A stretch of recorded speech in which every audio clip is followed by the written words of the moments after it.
தங்காது. நிலம் வாங்கினா கோடீஸ்வர பொருளாதாரம், தங்கம் வாங்கினா சேதாரம். நிலம் வாங்கினா கோடீஸ்வர பொருளாதாரம், தங்கம் வாங்கினா சேதாரம். தங்கம் எப்பயுமே இங்க இருக்கும், நம்ம முத்தூட்டுக்கு போவோம், அப்புறம் அட்டிக்காக்கு போயிடும். ஓகே, அப்படி ரிவர்ஸ். இதுதான் அதோட சைக்கிள்.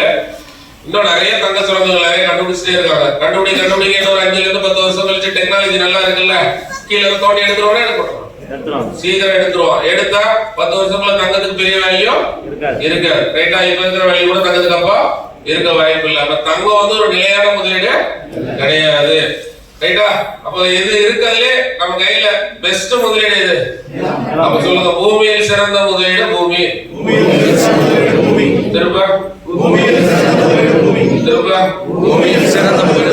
இப்ப ப்ரூவ் பண்ணிட்டோம்ல, ப்ரூவ் பண்ணோமா இல்லையா?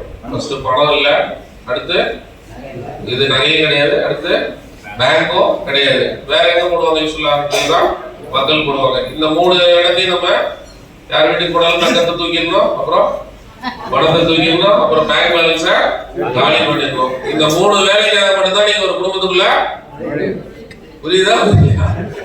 கரெக்ட் தானே? இந்த 3 விஷயத்தை கிளியர் பண்றதுக்கு தான் நீங்க வீட்டுக்கு போறீங்க. ஓகேயா?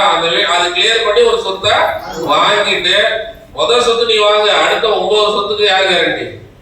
நாம கேரண்டி. ஆதியோகில நம்ம ஒர்க் பண்ணியே வாங்கிடலாம்ப்பா. இதுக்கு ஒரு ஃபார்முலா சொன்னல. ஃபர்ஸ்ட் ஒரு ஃபார்முலா, 10 சேல்ஸ் கொடுத்தா கிட்டத்தட்ட 5 லட்சம் ரூபாய் சம்பாதிக்கலாம். அது போக நம்ம தமிழ்ல ஹையஸ்ட் சேல்ஸ்னா எவ்வளவு போட்டுருப்பாங்க? ஒருத்தர் 67 சேல்ஸ் போட்டிருந்தாரு இண்டிவிஜுவலா.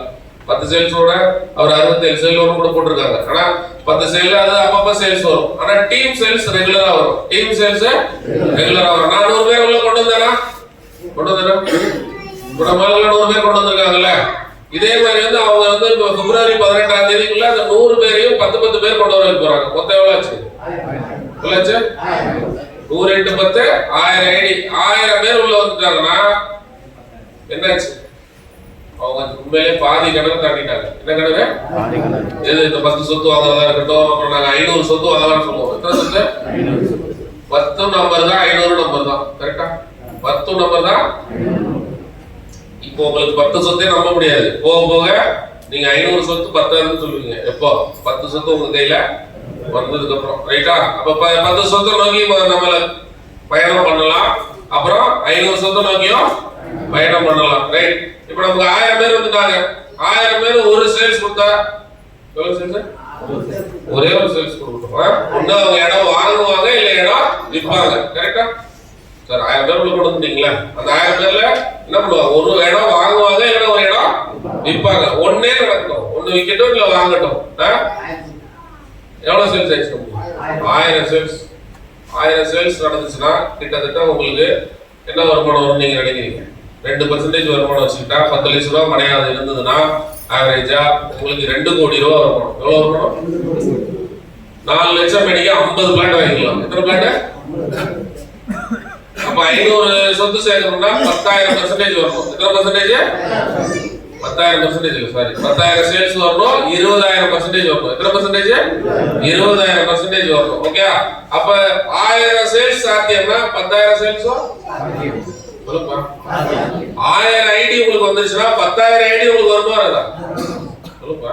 1000 பேர் எனக்குள்ள வந்துட்டாங்கன்னா 10,000 பேர் எனக்கு வர வாய்ப்பு. அந்த 10,000 பேர் ஒரே ஒரு சேல்ஸ் கொடுத்தா 2% கமிஷன் எனக்கு கிடைச்சா எனக்கு என்ன கிடைக்கும்? 20,000% வந்துருச்சு. எனக்கு 500 சொத்தும் வந்துருச்சு. ரைட்டா? கால்குலேஷன்ல கரெக்டா தான் இருக்கு. யார் சரியில்லை? கால்குலேட்டர் கணக்கு தப்பா கட்டுமா? கரெக்டா இருக்கு. மனிதன் தான் கணக்கு. இன்னைக்கு கொஞ்சம் அப்படியே லைட்டா மாற மாதிரி தெரியுது மூஞ்சிலாம். என்ன ஒரு 2 நாள் கழிச்சு வந்து பார்த்தோம்னா என்ன சொல்லுவீங்க? ஏஃபா ஆதியோகியா மறந்துடுவீங்க. பாடத்தையும் மறந்துடுவீங்க, எல்லாம் மறந்துடுவீங்க. ஏன்? உங்களுக்குள்ள மெமரி வந்து என்ன இருக்கு நிறையா. சேர்ஸ்ல இருக்கலாம்.